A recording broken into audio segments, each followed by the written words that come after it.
Hi, പുതിയൊരു വീഡിയോയിലേക്ക് സ്വാഗതം. ഈ വീഡിയോ ഹൈറേഞ്ചിനെ കുറിച്ച് തന്നെയാണ്. അപ്പോൾ ഇന്ന് ആകെ ഭയങ്കര വിഷമിച്ചിട്ടാണ് ഇന്ന് വീട്ടിലെത്തിയത്. 7 മണിക്ക് ഇന്ന് ലൈവ് ഉണ്ടായിരുന്നു എന്ന് പറയുന്ന കേട്ടു. അപ്പോൾ രാവിലെ തന്നെ ഒരുപാട് ആൾക്കാർ ലൈവിൻ്റെ ഡീറ്റെയിൽസൊക്കെ അയച്ചു തന്നു. എന്തായാലും കാണാൻ മറക്കരുത്. ഒരുപാട് തെളിവുകളുമായിട്ടാണ് ഷിബുവാട്ടം വരുന്നത് എന്നാണ് നമ്മളൊക്കെ വിചാരിച്ചിരുന്നത്. ഞാൻ സത്യത്തിൽ വിചാരിച്ചിരുന്നത് നമ്മുടെ ജഡ്ജി ചോദിച്ച ആ ഒരു സംഭവം ഉണ്ടല്ലോ, നിങ്ങളുടെ ബിസിനസ് മോഡൽ എന്താണ് എന്നുള്ളത്. ഞാൻ വിചാരിച്ചു ഇവർ ബിസിനസ് മോഡൽ കൊണ്ടുവരും, അല്ലെങ്കിൽ നമ്മുടെ ഈ പണം പെരുകുന്ന ആ പൂളുണ്ടല്ലോ, ആ പൂളിൻ്റെ ഫോട്ടോവും പിന്നെ പ്രതാപനും ശ്രീനിയും ശനിയാഴ്ച ആകുമ്പോൾ അത് കോരിയെടുക്കുന്ന ഫോട്ടോ വീഡിയോ ഒക്കെ ഉണ്ടാവും എന്നാണ് ഞാൻ വിചാരിച്ചത്. ആ പൂളിങ്കം അതിൻ്റെ ഫോട്ടോ വീഡിയോ എന്തൊക്കെ ഉണ്ടാവും എന്ന് വിചാരിച്ചു.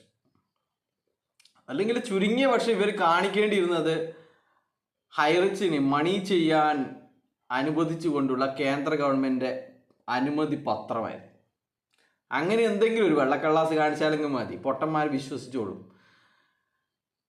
അങ്ങനെ ഒന്നും സംഭവിച്ചില്ല. ഇവരുടെ ബിസിനസ് എന്താണെന്ന് പോലും പറഞ്ഞില്ല. 10,000-ൻ്റെ ഐഡിയ അടിക്കുമ്പോൾ 1000 രൂപ വീട്ടിൽ വന്നവൻ്റെ ഐഡിയ അടിക്കാൻ വേണ്ടി വീട്ടിൽ വന്നവൻ്റെ വാലറ്റിൽ കയറുന്നത് എങ്ങനെയാണെന്ന് എങ്കിലും പറയണമായിരുന്നു. എന്ത് ബിസിനസ്സാണ് ചെയ്യുന്നത് എന്ന് പറയണമായിരുന്നു.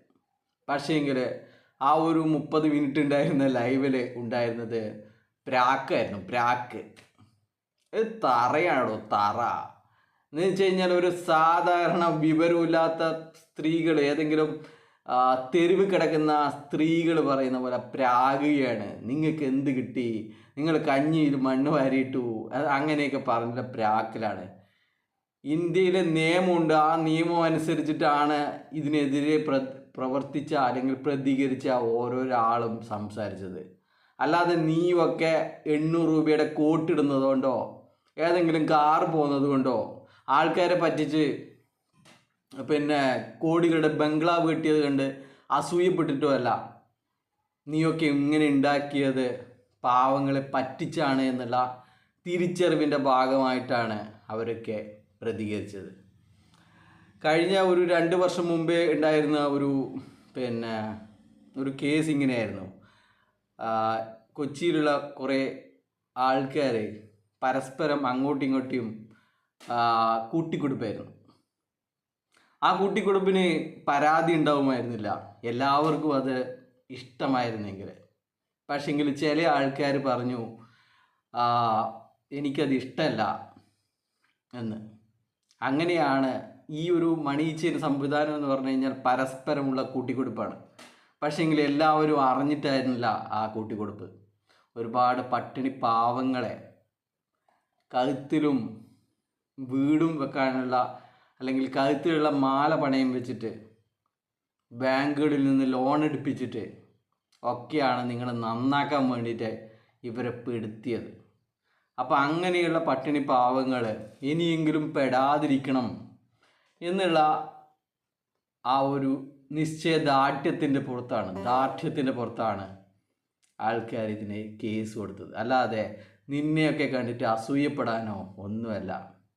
അപ്പോൾ ഇവിടെയുള്ള ഈ ശപിക്കുന്നതിന് പകരം എന്തെങ്കിലും ഒരു ഡോക്യുമെൻ്റ് കാണിച്ച് സംസാരിക്കണം. ഡോക്യുമെൻ്റ് കാണിച്ചിട്ട് ഞാൻ പറഞ്ഞു ഈ ശാപവും മറ്റേ ഇതൊക്കെ ഇതാണ് എന്ന്.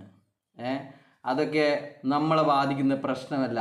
പക്ഷേങ്കിൽ ഈ തട്ടിപ്പിനെതിരെ പ്രതികരിക്കുക തന്നെ ചെയ്യും. കഴിയുമെങ്കിൽ ഇത് നിയമപരമാണ് എന്ന് കാണിച്ചു കൊടുക്കുക. ഇപ്പോൾ നിങ്ങളുടെ ലീഡർമാർ തന്നെ പറയുന്നുണ്ട്, ഒളിഞ്ഞും തെളിഞ്ഞും സ്വകാര്യമായിട്ടും ഇത് മണി ചെയിനാണെന്ന്. അത് പറയാനുള്ള നട്ടല് വേണം, നട്ടല്. അവർക്ക് ഒളിഞ്ഞിട്ട് പറയുന്നതെങ്കിലും അത് നട്ടലാണെന്ന് പറയും. അതേ നമ്മൾ ചെയ്തത് മണി ചെയിൻ തന്നെയാണ്, അല്ലാതെ ഈ പ്രൊജക്റ്റുകളിൽ നിന്ന് ലാഭമല്ല എന്ന് പറയുന്നത് ആ ഒരു തിരിച്ചറിവാണ്. പക്ഷെങ്കിൽ ഇപ്പോഴും നിന്നെ പോലെയുള്ള ആൾക്കാർ പറ്റിക്കുകയാണ്. നിർത്തുക, അത്ര മാത്രമേ പറയാനുള്ളൂ. ബൈ.